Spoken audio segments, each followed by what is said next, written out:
ನಮಸ್ಕಾರ.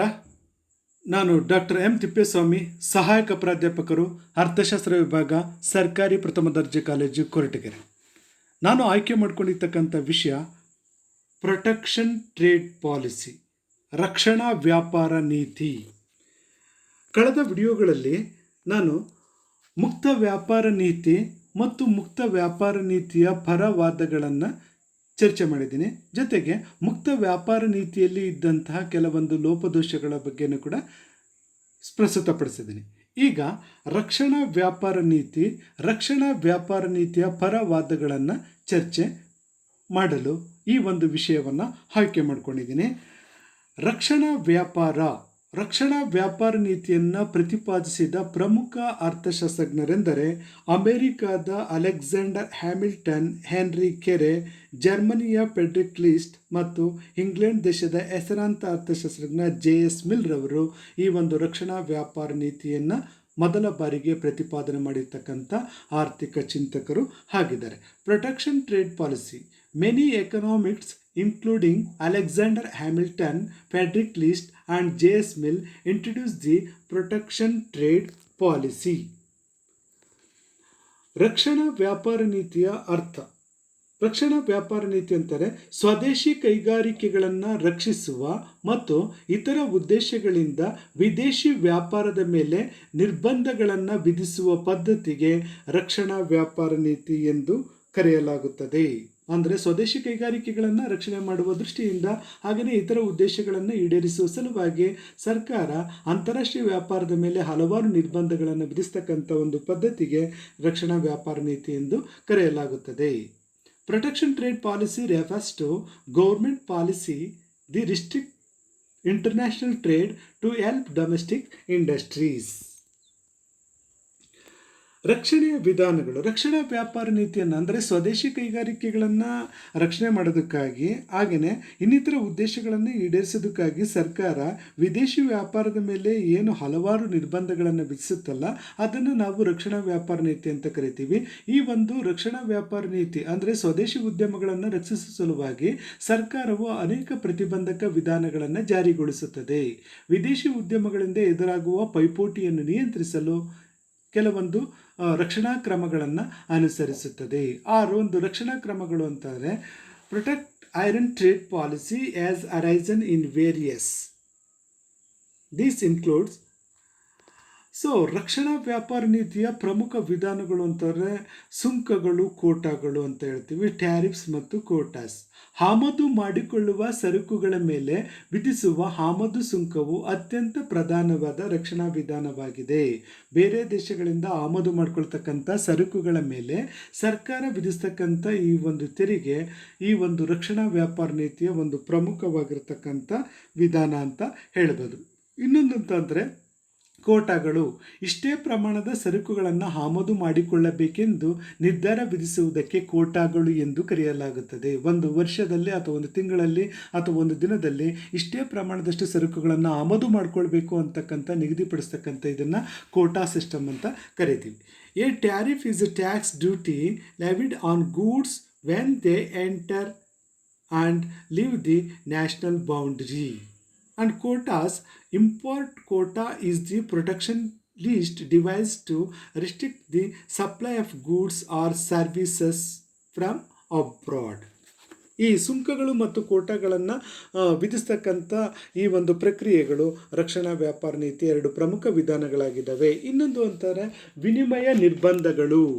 ವಿದೇಶಿ ವಿನಿಮಯದ ಬಳಕೆಯ ಮೇಲೆ ಸರ್ಕಾರ ಹೇರ್ತಕ್ಕಂಥ ನಿರ್ಬಂಧಗಳನ್ನು ವಿದೇಶಿ ವಿನಿಮಯ ನಿರ್ಬಂಧಗಳು ಅಂತ ಕರಿತೀವಿ. ಹಾಗೆಯೇ ಆಮದು ನಿಷೇಧ. ಕೆಲವು ಸಂದರ್ಭದಲ್ಲಿ ಸರ್ಕಾರ ಬೇರೆ ದೇಶಗಳಿಂದ ಆಮದು ಮಾಡ್ಕೊಳ್ತಕ್ಕಂಥ ಸರಕುಗಳನ್ನು ನಿಷೇಧ ಮಾಡುತ್ತೆ.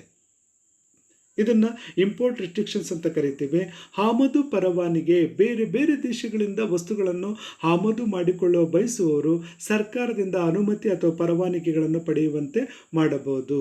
ಈ ಥರ import licences, import restrictions and exchange restrictions ಜೊತೆಗೆ ಈ ಒಂದು ಟ್ಯಾರಿಫ್ಸು ಮತ್ತು ಕೋಟಾಗಳು, ಸುಂಕಗಳು, ಕೋಟಾಗಳು, ವಿನಿಮಯ ನಿರ್ಬಂಧಗಳು, ಆಮದು ನಿಷೇಧ ಅಥವಾ ನಿಯಂತ್ರಣ, ಆಮದು ಪರವಾನಿಗೆ, ಇವುಗಳೆಲ್ಲನೂ ಕೂಡ ನಾವೇನಂತ ಕರಿತೀವಿ ರಕ್ಷಣಾ ವ್ಯಾಪಾರ ನೀತಿಯ ಪ್ರಮುಖ ವಿಧಾನಗಳು ಅಂತ ಹೇಳ್ತೀವಿ. ರಕ್ಷಣಾ ವ್ಯಾಪಾರ ನೀತಿಯನ್ನು ಸರ್ಕಾರ ಏನು ಜಾರಿಗೆ ತರುತ್ತಲ್ಲ, ಸ್ವದೇಶಿ ಕೈಗಾರಿಕೆಗಳನ್ನು ರಕ್ಷಣೆ ಮಾಡುವ ದೃಷ್ಟಿಯಿಂದ ಆ ರಕ್ಷಣಾ ವ್ಯಾಪಾರ ನೀತಿಯನ್ನು ಅನುಸರಿಸ್ತಕ್ಕಂಥ ಸಂದರ್ಭದಲ್ಲಿ ಸರ್ಕಾರ ಈ ರೀತಿಯ ವಿಧಾನಗಳನ್ನು ಅನುಸರಿಸಿ ಆ ಮುಖಾಂತರ ಸ್ವದೇಶಿ ಕೈಗಾರಿಕೆಗಳನ್ನು ರಕ್ಷಣೆ ಮಾಡ್ತಕ್ಕಂಥ ಒಂದು ಕ್ರಮಕ್ಕೆ ಮುಂದಾಗುತ್ತದೆ.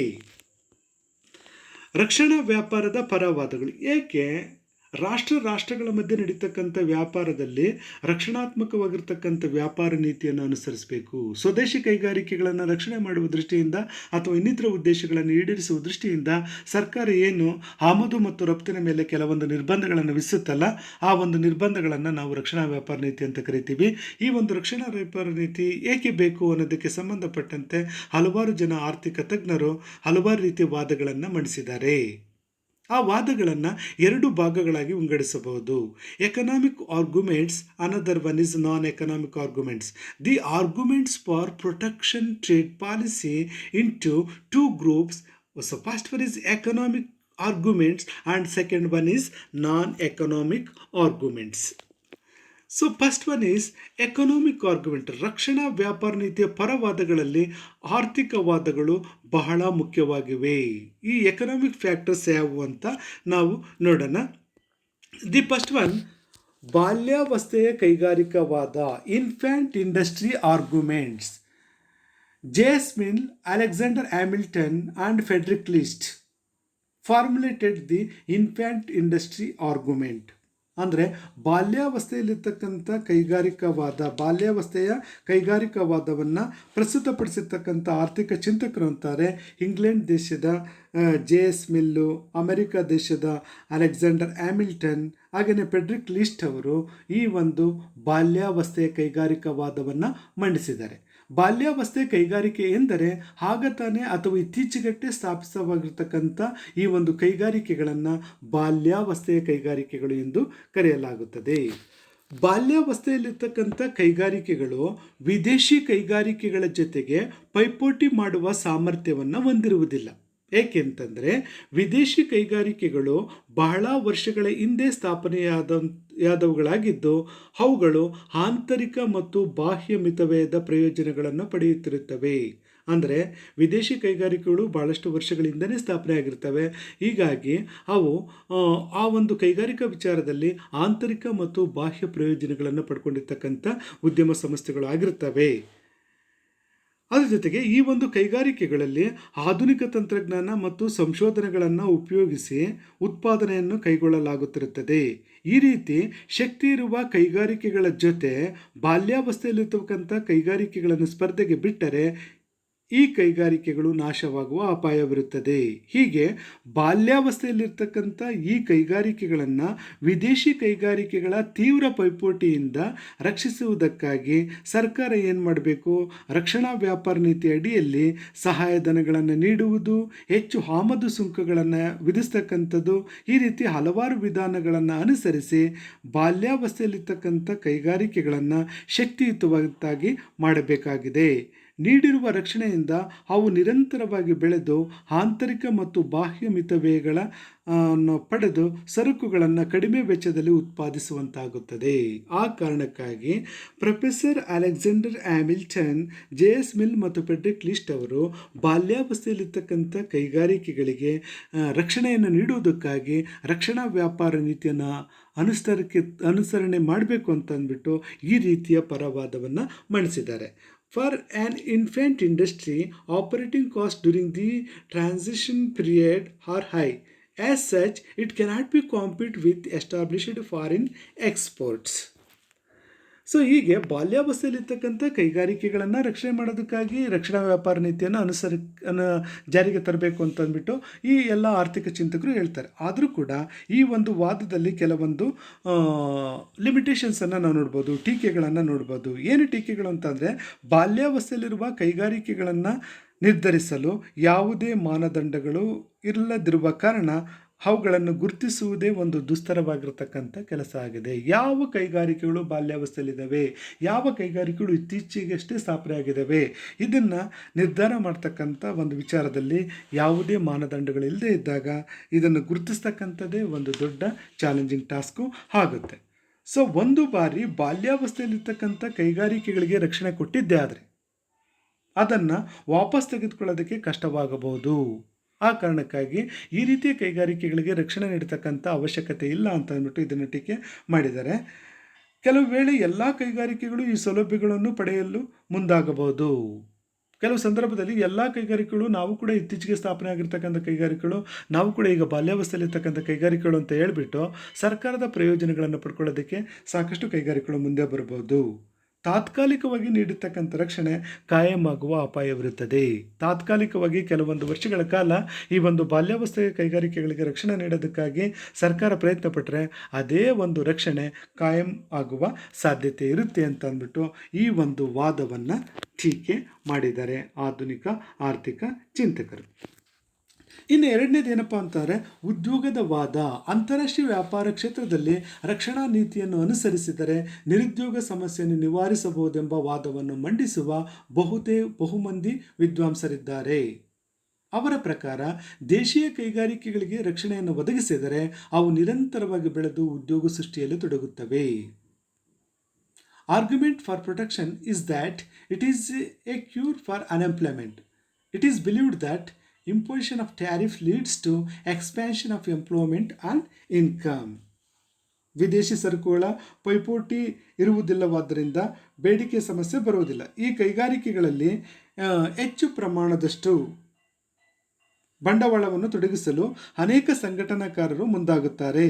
ಅವರು ಹೆಚ್ಚು ಹೆಚ್ಚು ಸಂಪನ್ಮೂಲಗಳನ್ನು ತೊಡಗಿಸಿ ಬೃಹತ್ ಪ್ರಮಾಣದಲ್ಲಿ ಉತ್ಪಾದಿಸಲು ಪ್ರಯತ್ನಿಸುವುದರಿಂದ ಉದ್ಯೋಗ ಸೃಷ್ಟಿ ಹೆಚ್ಚುತ್ತದೆ.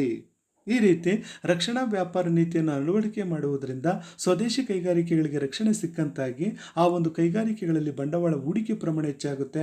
ಬಂಡವಾಳ ಹೂಡಿಕೆ ಪ್ರಮಾಣ ಹೆಚ್ಚುತ್ತವದಂತೆಲ್ಲ ಸಾಕಷ್ಟು ಪ್ರಮಾಣದಲ್ಲಿ ಉದ್ಯೋಗಾವಕಾಶಗಳು ಸೃಷ್ಟಿಯಾಗ್ತವೆ ಅಂತ ಅಂದ್ಬಿಟ್ಟು ಈ ಒಂದು ಪರವಾದವನ್ನು ಮಂಡಿಸಿರ್ತಕ್ಕಂಥ ಆರ್ಥಿಕ ಚಿಂತಕರು ಹೇಳ್ತಾರೆ. ಈ ಒಂದು ವಾದದಲ್ಲೂ ಕೂಡ ಕೆಲವೊಂದು ಲಿಮಿಟೇಷನ್ಸನ್ನು ನೋಡ್ಬೋದು. ಏನು ಲಿಮಿಟೇಷನ್ಸ್ ಅಂತ ಅಂತಾರೆ, ಉದ್ಯಮಿಗಳಿಗೆ ರಕ್ಷಣೆ ನೀಡುವುದರಿಂದ ಎಷ್ಟರ ಮಟ್ಟಿಗೆ ಉದ್ಯೋಗಾವಕಾಶಗಳು ಹೆಚ್ಚುತ್ತವೆ ಎಂಬುದನ್ನು ನಿಖರವಾಗಿ ಹೇಳಲು ಸಾಧ್ಯವಿಲ್ಲ. ಏನು ಕೈಗಾರಿಕೆಗಳಿಗೆ ರಕ್ಷಣೆ ನೀಡುವುದರಿಂದ ಈ ಒಂದು ಕೈಗಾರಿಕಾ ವ್ಯವಸ್ಥೆಯಲ್ಲಿ ಎಷ್ಟರ ಮಟ್ಟಿಗೆ ಉದ್ಯೋಗಾವಕಾಶಗಳು ಹೆಚ್ಚಾಗ್ತವೆ ಅನ್ನೋದನ್ನು ಪರ್ಫೆಕ್ಟಾಗಿ ಹೇಳೋದಕ್ಕೆ ಸಾಧ್ಯ ಇಲ್ಲ ಅಂತ ಅಂದ್ಬಿಟ್ಟು ಇದನ್ನು ಟೀಕೆ ಮಾಡಿದ್ದಾರೆ. ಹಾಗೆಯೇ ಕೆಲವೊಂದು ತಾಂತ್ರಿಕ ಕಾರಣಗಳಿಂದಾಗಿ ನಿರುದ್ಯೋಗ ಸಂಭವಿಸಬಹುದು. ಅಂದರೆ ಆ ಕಾಂಪಿಟೇಷನ್ ಹೆಚ್ಚಾದಂಥ ಸಂದರ್ಭದಲ್ಲಿ ಈ ಒಂದು ಕೈಗಾರಿಕೆಗಳಲ್ಲಿ ಹೆಚ್ಚಿನ ಪ್ರಮಾಣದಷ್ಟು ಈ ಒಂದು ತಂತ್ರಜ್ಞಾನವನ್ನು ಅಳವಡಿಕೆ ಮಾಡಿದಂಥ ಸಂದರ್ಭದಲ್ಲಿ ಆ ಒಂದು ಸಂದರ್ಭದಲ್ಲಿ ಕೂಡ ನಿರುದ್ಯೋಗ ಸಂಭವಿಸುವ ಸಾಧ್ಯತೆ ಇದೆ ಅಂತ ಅಂದ್ಬಿಟ್ಟು ಈ ಒಂದು ವಾದವನ್ನು ಟೀಕೆ ಮಾಡಿದ್ದಾರೆ. ನೆಕ್ಸ್ಟ್, ಉದ್ಯಮಗಳ ವೈವಿಧ್ಯತೆಯ ವಾದ. ಮಿತಿಮೀರಿದ ವೈಶಿಷ್ಟ್ಯತೆ ಅಂತಾರೆ ಮುಕ್ತ ವ್ಯಾಪಾರ ನೀತಿಯನ್ನು ಅನುಸರಿಸುವುದರಿಂದ ಕೆಲವೊಂದು ದೇಶಗಳು ಕೆಲವೊಂದು ಸರಕುಗಳ ಉತ್ಪಾದನೆಯಲ್ಲಿ ವೈಶಿಷ್ಟ್ಯತೆಯನ್ನು ಸಾಧಿಸ್ತವೆ. ಈ ಒಂದು ವೈಶಿಷ್ಟ್ಯತೆಯಿಂದಾಗಿ ದೇಶಗಳಲ್ಲಿ ಕೈಗಾರಿಕೆಗಳು ಅಸಮತೋಲನವಾಗಿ ಬೆಳೆದಿದ್ದಂತಹ ರಾಷ್ಟ್ರಗಳಲ್ಲಿ ಕೈಗಾರಿಕೆಗಳ ವೈವಿಧ್ಯತೆಯನ್ನು ಕಾಪಾಡಲು ರಕ್ಷಣಾ ನೀತಿ ಅವಶ್ಯಕವೆಂದು ಜರ್ಮನಿಯ ಹೆಸರಾಂತ ಅರ್ಥಶಾಸ್ತ್ರಜ್ಞ ಫ್ರೆಡ್ರಿಕ್ ಲಿಸ್ಟ್ ಅವರು ವಾದಿಸಿದ್ದಾರೆ. Diversification of industry argument. Protection is advocated by Frederick List and other economists to diversify the industries of a country. Extensive the specialization leads to over dependency of the country on other countries. ಅಂದರೆ ಉದ್ಯಮಗಳ ವೈವಿಧ್ಯತೆ ಅಂತಂದರೆ ಈ ಒಂದು ವಾದದ ಪ್ರಕಾರ ಒಂದು ದೇಶ ಕೇವಲ ಸೀಮಿತ ವಸ್ತುಗಳ ಉತ್ಪಾದನೆಯಲ್ಲಿ ತೊಡಗಿರತಕ್ಕಂಥದ್ದು ರಾಜಕೀಯವಾಗಿ ಮತ್ತು ಆರ್ಥಿಕವಾಗಿ ತುಂಬ ಅಪಾಯಕಾರಿಯಾಗಿರುತ್ತೆ. ರಕ್ಷಣಾ ವ್ಯಾಪಾರ ನೀತಿಯನ್ನು ಅನುಸರಿಸಿದರೆ ವಿವಿಧ ಉದ್ಯಮಗಳು ದೇಶದ ಉದ್ದಗಲಕ್ಕೂ ಕೂಡ ಬೆಳೆಯುವಂತಾಗುತ್ತವೆ. ಆಗ ಎಲ್ಲ ಸರಕುಗಳು ಕೂಡ ದೇಶೀಯವಾಗಿ ಉತ್ಪಾದಿಸಲ್ಪಟ್ಟು ಕೈಗಾರಿಕೆಗಳ ಸಮತೋಲನ ಅಭಿವೃದ್ಧಿ ಸಾಧ್ಯವಾಗುತ್ತದೆ. ಎಂತಹ ಸನ್ನಿವೇಶಗಳಲ್ಲೂ ಕೂಡ ಪರ್ಟಿಕ್ಯುಲರ್ ಆಗಿ ಯುದ್ಧದಂಥ ಸನ್ನಿವೇಶಗಳನ್ನು ಎದುರಿಸುವ ಸಾಮರ್ಥ್ಯ ಆ ದೇಶಕ್ಕೆ ಬರುತ್ತದೆ. ಆ ಕಾರಣಕ್ಕಾಗಿ ಈ ಒಂದು ಡೈವರ್ಫಿಕೇಷನ್ ಆಫ್ ಇಂಡಸ್ಟ್ರಿ, ಉದ್ಯಮಗಳಲ್ಲಿ ವೈವಿಧ್ಯತೆಯನ್ನು ಸಾಧಿಸುವ ದೃಷ್ಟಿಯಿಂದ ರಕ್ಷಣಾ ವ್ಯಾಪಾರ ನೀತಿಯನ್ನು ಅನುಸರಿಸಬೇಕೆಂದು ಆರ್ಥಿಕ ಚಿಂತಕರು ತಮ್ಮ ವಾದವನ್ನು ಮಂಡಿಸ್ತಾರೆ. ಇನ್ನೊಂದು ಪಾವತಿ ಶಿಲ್ಕಿನ ವಾದ ಅಂತಂದರೆ ಈ ವಾದದಲ್ಲಿ ಪಾವತಿ ಶಿಲ್ಕಿನಲ್ಲಿ ನಿರಂತರವಾಗಿ ಕೊರತೆಯನ್ನು ಅನುಭವಿಸುತ್ತಿರುವ ದೇಶಗಳಿಗೆ ರಕ್ಷಣಾ ವ್ಯಾಪಾರ ನೀತಿಯು ಬಹಳ ಉಪಯೋಗಕಾರಿ ಎಂದು ವಾದಿಸಲಾಗಿದೆ. This is the one of the important argument for protection, especially to developing countries. Tariffs helps in restricting the imports of unnecessary goods and try to reduce the balance of payment deficit. ಪ್ರಪಂಚದ ಅನೇಕ ಹಿಂದುಳಿದ ದೇಶಗಳು ಇಂದು ಪಾವತಿ ಶಿಲ್ಕಿನ ಅಸಮತೋಲನ ಸಮಸ್ಯೆಯನ್ನು ಎದುರಿಸಿದವೆ. ಆಮದುಗಳು ನಿರಂತರವಾಗಿ ಹೆಚ್ಚುತ್ತಲೇ ಇದ್ದು ಪ್ರಮುಖವಾಗಿ ಕೃಷಿ ಸಾಮಗ್ರಿಗಳು ರಫ್ತು ಮಾಡುತ್ತಿರುವ ಈ ರಾಷ್ಟ್ರಗಳು ತಮ್ಮ ಪಾವತಿ ಶಿಲ್ಕಿನ ಪರಿಸ್ಥಿತಿಯನ್ನು ಸುಧಾರಿಸಲು ಸಾಧ್ಯವಾಗದೆ ಅಂತಾರಾಷ್ಟ್ರೀಯ ಹಣಕಾಸಿನ ಸಂಸ್ಥೆಗಳಿಂದ ವಿಪರೀತವಾಗಿ ಸಾಲ ಪಡೆದು ಮತ್ತೆ ಮರುಪಾವತಿ ಮಾಡಲಾಗದೆ ಸಾಕಷ್ಟು ಸಮಸ್ಯೆಗಳನ್ನು ಎದುರಿಸಿದವೆ. ಇಂತಹ ಸಂದಿಗ್ಧ ಪರಿಸ್ಥಿತಿಯಲ್ಲಿ ಈ ರಾಷ್ಟ್ರಗಳು ಆಮದುಗಳ ಮೇಲೆ ನಿಯಂತ್ರಣ ವಿಧಿಸುವುದು ಅತ್ಯುತ್ತಮ ಎಂದು ಹೇಳಲಾಗಿದೆ. ಈ ರೀತಿ ರಕ್ಷಣಾ ವ್ಯಾಪಾರ ನೀತಿಯ ಹೆಸರಿನಲ್ಲಿ ಬೇರೆ ದೇಶಗಳಿಂದ ಆಮದಾಗ್ತಕ್ಕಂಥ ಸರಕುಗಳ ಮೇಲೆ ಸುಂಕಗಳನ್ನು ವಿಧಿಸ್ತಕ್ಕಂಥ ಒಂದು ಪ್ರಯತ್ನದಿಂದ ಸ್ವದೇಶಿ ಕೈಗಾರಿಕೆಗಳಿಗೆ ಹೆಚ್ಚಿನ ಈ ಒಂದು ಪ್ರೇರೇಪಣೆ ನೀಡಿದಂಗಾಗುತ್ತೆ. ಇದರಿಂದ ಸ್ವದೇಶಿ ಕೈಗಾರಿಕೆಗಳಲ್ಲಿ ಉತ್ಪಾದನೆ ಪ್ರಮಾಣ ಹೆಚ್ಚಾಗಿ ರಫ್ತುಗಳ ಪ್ರಮಾಣ ಹೆಚ್ಚಾಗುತ್ತದೆ ಮತ್ತು ಆಮದುಗಳ ಪ್ರಮಾಣ ಕಡಿಮೆ ಆಗುತ್ತದೆ. ಇದರಿಂದ ಪಾವತಿ ಶಿಲ್ಕಿನ ಅಸಮತೋಲನ ಸ್ವಲ್ಪ ಮಟ್ಟಿಗಾದರೂ ನಿವಾರಣೆ ಮಾಡದಂತೆ ಸಾಧ್ಯ ಆಗುತ್ತದೆ ಅಂತ ಅಂದ್ಬಿಟ್ಟು ಈ ಒಂದು ಪರವಾದವನ್ನು ಮಂಡಿಸಿರ್ತಕ್ಕಂಥ ಆರ್ಥಿಕ ಚಿಂತಕರು ತಮ್ಮ ಅಭಿಪ್ರಾಯವನ್ನು ವ್ಯಕ್ತಪಡಿಸಿದ್ದಾರೆ. ಸೊ ಇನ್ನೊಂದು ಪ್ರತೀಕಾರವಾದ ಅಂತಾರೆ, ಒಂದು ದೇಶದ ಸರಕುಗಳ ಮೇಲೆ ಇನ್ನೊಂದು ದೇಶ ಸುಂಕಗಳನ್ನು ವಿಧಿಸಿ ಆಮದು ನಿಯಂತ್ರಣಕ್ಕೆ ಮುಂದಾದರೆ ಪ್ರತೀಕಾರವಾಗಿ ಆ ದೇಶವೂ ಸಹ ಸುಂಕ ವಿಧಿಸಿದ ದೇಶದಿಂದ ಆಮದು ಮಾಡಿಕೊಳ್ಳುತ್ತಿರುವ ಸರಕುಗಳ ಮೇಲೆ ಸುಂಕ ವಿಧಿಸಬಹುದು. ಅದರಿಂದ ರಕ್ಷಣಾ ವ್ಯಾಪಾರ ನೀತಿ ಪ್ರತೀಕಾರವಾದ ಅಸ್ತ್ರವಾಗಿ ಕೂಡ ಕೆಲಸ ಮಾಡುತ್ತದೆ. ಸೊ ಪ್ರತೀಕಾರದ ವಾದ ಅಂತಾರೆ, ಇದು ಒಂದು ರೀತಿ ಒಂದು ದೇಶ ಸುಂಕಗಳನ್ನು ವಿಧಿಸಿದರೆ ತಾನೂ ಕೂಡ ಸುಂಕಗಳನ್ನು ವಿಧಿಸಬೇಕು ಅಂತಕ್ಕಂಥ ಒಂದು ಪ್ರಕ್ರಿಯೆ ಆರಂಭ ಆಗುತ್ತದೆ. ಸೊ ಇದರಿಂದ ಈ ಒಂದು ಪ್ರತೀಕಾರದ ವಾದದಿಂದಾಗಿ ಪ್ರತೀಕಾರದ ಈ ಒಂದು ವಾದವನ್ನು ಅನುಷ್ಠಾನಕ್ಕೆ ತರುವ ಸಲುವಾಗಿ ಸರ್ಕಾರ ಈ ಒಂದು ರಕ್ಷಣಾ ವ್ಯಾಪಾರ ನೀತಿಯನ್ನು ಅನುಷ್ಠಾನಕ್ಕೆ ತರ್ತಾ ಇದೆ. ಸೊ ಇನ್ನೊಂದೇನಪ್ಪ ಅಂತಂದರೆ ವ್ಯಾಪಾರದ ಕರಾರುವಾದ. ಸೊ ವ್ಯಾಪಾರದ ಕರಾರುವಾದ, ಒಂದು ದೇಶವು ಸುಂಕಗಳನ್ನು ವಿಧಿಸುವುದರ ಮೂಲಕ ವ್ಯಾಪಾರದ ಕರಾರುಗಳನ್ನು ತನ್ನ ಅನುಕೂಲಕ್ಕೆ ತಕ್ಕಂತೆ ಮಾರ್ಪಾಟು ಮಾಡಿಕೊಳ್ಳಬಹುದು. ವ್ಯಾಪಾರದ ಕರಾರು ಯಾವ ದೇಶಕ್ಕೆ ಅನುಕೂಲಕರವಾಗಿರುತ್ತದೋ ಆ ದೇಶದ ಪಾವತಿ ಶಿಲ್ಕಿನ ಪರಿಸ್ಥಿತಿಯು ಸುಧಾರಿಸುತ್ತದೆ. Terms of trade arguments for connecting the disequilibrium in the balance of payment, tariffs duty can be used as an instrument for making the terms of trade more favorable to the country. ಈ ವ್ಯಾಪಾರದ ಕರಾರು, ಒಂದು ದೇಶವು ಸುಂಕವನ್ನು ವಿಧಿಸುವುದರ ಮೂಲಕ ವ್ಯಾಪಾರದ ಕರಾರುಗಳನ್ನು ತನ್ನ ಅನುಕೂಲಕ್ಕೆ ತಕ್ಕಂತೆ ಮಾರ್ಪಾಟು ಮಾಡಿಕೊಳ್ಳಬಹುದು. ಈ ವಾದವನ್ನು ಪ್ರಸಿದ್ಧ ಅರ್ಥಶಾಸ್ತ್ರಜ್ಞರಾದ ಜೆ.ಎಸ್. ಮಿಲ್ ರವರು ಪ್ರತಿಪಾದನೆ ಮಾಡಿದ್ದಾರೆ. ಒಂದು ದೇಶವು ಸುಂಕಗಳನ್ನು ವಿಧಿಸುವುದರ ಮೂಲಕ ವ್ಯಾಪಾರದ ಕರಾರುಗಳನ್ನು ತನ್ನ ಅನುಕೂಲಕ್ಕೆ ತಕ್ಕಂತೆ ಬದಲಾಯಿಸಿಕೊಳ್ಳಬಹುದು ಅಂತ ಅಂದ್ಬಿಟ್ಟು ಈ ವಾದದಲ್ಲಿ ಜೆ.ಎಸ್. ಮಿಲ್ ರವರು ಅಭಿಪ್ರಾಯವನ್ನು ವ್ಯಕ್ತಪಡಿಸಿದ್ದಾರೆ. ಸೊ ಹೀಗೆ ಇನ್ನೊಂದು ಏನಪ್ಪ ಅಂತಾರೆ, ಆದಾಯದ ವಾದ. ರಕ್ಷಣಾ ವ್ಯಾಪಾರ ನೀತಿಯನ್ನು ಸಾರ್ವಜನಿಕ ಹಣಕಾಸಿನ ದೃಷ್ಟಿಯಿಂದಲೂ ಒಪ್ಪಿಕೊಳ್ಳಲಾಗಿದೆ. ದೇಶೀಯ ಉದ್ಯಮಗಳಿಗೆ ರಕ್ಷಣೆಯನ್ನು ಒದಗಿಸುವ ಗುರಿಯಿಂದಾಗಿ ಸುಂಕಗಳನ್ನು ವಿಧಿಸಲಾಗುತ್ತದೆ. ಈ ಸುಂಕ ಸರ್ಕಾರಕ್ಕೆ ಆದಾಯವನ್ನು ತರುತ್ತದೆ. ಇಂದು ಅನೇಕ ದೇಶಗಳು ಸರ್ಕಾರಕ್ಕೆ ಆಮದು ಸುಂಕಗಳು ಒಂದು ಪ್ರಮುಖ ಆದಾಯದ ಮೂಲಗಳಾಗಿವೆ ಅಂತಲೇ ನಾವು ಹೇಳ್ಬೋದು. ರಕ್ಷಣಾ ವ್ಯಾಪಾರ ನೀತಿಯನ್ನು ಅನುಷ್ಠಾನಕ್ಕೆ ತರೋದಕ್ಕಾಗಿ ಸರ್ಕಾರ ಏನು ಮಾಡುತ್ತೆ, ಬೇರೆ ದೇಶಗಳಿಂದ ಆಮದಾಗ್ತಕ್ಕಂಥ ಸರಕುಗಳ ಮೇಲೆ ಸುಂಕಗಳನ್ನು ವಿಧಿಸುತ್ತೆ. ಈ ಒಂದು ಸುಂಕಗಳನ್ನು ವಿಧಿಸುವಿಕೆಯಿಂದ ಸರ್ಕಾರಕ್ಕೆ ಸಾಕಷ್ಟು ಆದಾಯ ಬರುತ್ತದೆ. ಸರ್ಕಾರಕ್ಕೆ ಬರ್ತಕ್ಕಂಥ ಈ ಒಂದು ಆದಾಯದಲ್ಲಿ ಈ ಒಂದು ಕಸ್ಟಮ್ಸ್ ಡ್ಯೂಟಿಯಿಂದ ಸಾಕಷ್ಟು ವರಮಾನ ಬರುತ್ತದೆ. ಈ ಒಂದು ವರಮಾನದಿಂದ ಸರ್ಕಾರ ಈ ಒಂದು ಆದಾಯವನ್ನು ಹೆಚ್ಚು ಮಾಡ್ಕೊಳ್ಬೋದು. ಆ ಒಂದು ಆದಾಯದ ಹೆಚ್ಚಳದಿಂದ ಸಾಕಷ್ಟು ಅಭಿವೃದ್ಧಿ ಕಾರ್ಯಕ್ರಮಗಳನ್ನು ಅನುಷ್ಠಾನಕ್ಕೆ ತರೋದಕ್ಕೆ ಸಾಧ್ಯ ಆಗುತ್ತದೆ. So revenue argument, tariffs are levied to generate revenue for the government and to protect the domestic industry from foreign competition. ವಿದೇಶಿ ಈ ಒಂದು ಪೈಪೋಟಿಯಿಂದ ಸಂರಕ್ಷಣೆ ಮಾಡುವ ಸಲುವಾಗಿ ಭಾರತ ಸರ್ಕಾರ ಈ ಒಂದು ರಕ್ಷಣಾ ವ್ಯಾಪಾರ ನೀತಿಯನ್ನು ಅನುಸರಿಸ್ತಕ್ಕಂಥ ಒಂದು ಸಂದರ್ಭದಲ್ಲಿ ಸರ್ಕಾರ ತೆರಿಗೆಗಳನ್ನು ವಿಧಿಸಿದಾಗ ಆಗ ಸರ್ಕಾರದ ಬೊಕ್ಕಸಕ್ಕೆ ಸಾಕಷ್ಟು ಆದಾಯ ಬರುತ್ತೆ. ಅದರ ಜೊತೆಗೆ ದೇಶೀಯ ಕೈಗಾರಿಕೆಗಳು ಕೂಡ ರಕ್ಷಣೆ ಸಿಕ್ಕಂತಾಗುತ್ತೆ ಮತ್ತು ದೇಶೀಯ ಕೈಗಾರಿಕೆಗಳು ಬೆಳವಣಿಗೆ ಆಗೋದಕ್ಕೆ ಸಾಧ್ಯ ಆಗುತ್ತೆ. ಈ ಒಂದು ದೇಶೀಯ ಕೈಗಾರಿಕೆಗಳ ಬೆಳವಣಿಗೆಯಿಂದ ದೇಶದ ಆರ್ಥಿಕ ವ್ಯವಸ್ಥೆಯಲ್ಲಿ ಸಾಕಷ್ಟು ಉದ್ಯೋಗಾವಕಾಶಗಳು ವೃದ್ಧಿ ಆಗ್ತವೆ. ಸೊ ಈ ಒಂದು ಉದ್ಯೋಗಾವಕಾಶಗಳ ವೃದ್ಧಿಯಿಂದ ಜನರ ಜೀವನ ಮಟ್ಟದಲ್ಲಿ ಸುಧಾರಣೆ ಆಗುತ್ತೆ ಮತ್ತು ದೇಶದ ಆರ್ಥಿಕ ಅಭಿವೃದ್ಧಿ ಅಂತಕ್ಕಂಥದ್ದು ಸಾಧ್ಯ ಆಗುತ್ತೆ. ಸೊ ಹೀಗೆ ಸರ್ಕಾರ ರಕ್ಷಣಾ ವ್ಯಾಪಾರ ನೀತಿಯನ್ನು ಅನುಸರಿಸ್ತಕ್ಕಂಥ ಒಂದು ಸಂದರ್ಭದಲ್ಲಿ ದೇಶೀಯ ಕೈಗಾರಿಕೆಗಳನ್ನು ರಕ್ಷಣೆ ಮಾಡ್ತಕ್ಕಂಥ ಒಂದು ದೃಷ್ಟಿಯಿಂದಾಗಿ ಇನ್ನಿತರ ಉದ್ದೇಶಗಳನ್ನು ಈಡೇರಿಸುವ ದೃಷ್ಟಿಯಿಂದಾಗಿ ಸರ್ಕಾರ ಹಲವಾರು ರೀತಿಯ ಈ ಒಂದು ವಿಧಾನಗಳನ್ನು ಅನುಸರಿಸುವುದರ ಮುಖಾಂತರ ಹಲವಾರು ವಿಧಾನಗಳು ಅಂತಾರೆ. ಸುಂಕಗಳನ್ನಾದರೂ ವಿಧಿಸ್ಬೋದು, ಕೋಟಾಗಳನ್ನಾದರೂ ಕೂಡ ನಿಗದಿಪಡಿಸ್ಬೋದು, ಆಮದು ನಿರ್ಬಂಧಗಳನ್ನು ವಿಧಿಸ್ಬೋದು, ವಿನಿಮಯ ನಿರ್ಬಂಧಗಳನ್ನು ವಿಧಿಸ್ತಕ್ಕಂಥದ್ದು. ಈ ರೀತಿ ಹಲವಾರು ನಿರ್ಬಂಧಗಳನ್ನು ಅಥವಾ ಹಲವಾರು ವಿಧಾನಗಳನ್ನು ಅನುಸರಿಸುವುದರ ಮುಖಾಂತರ ಸ್ವದೇಶಿ ಕೈಗಾರಿಕೆಗಳಿಗೆ ರಕ್ಷಣೆ ಕೊಡೋದಕ್ಕಾಗಿ ಈ ಒಂದು ರಕ್ಷಣಾ ವ್ಯಾಪಾರ ನೀತಿಯನ್ನು ಅನುಷ್ಠಾನಕ್ಕೆ ತಗೊಬಂದಿದೆ. ಸೊ ಇವಿಷ್ಟು ರಕ್ಷಣಾ ವ್ಯಾಪಾರ ನೀತಿಯ ಪರವಾದಗಳು.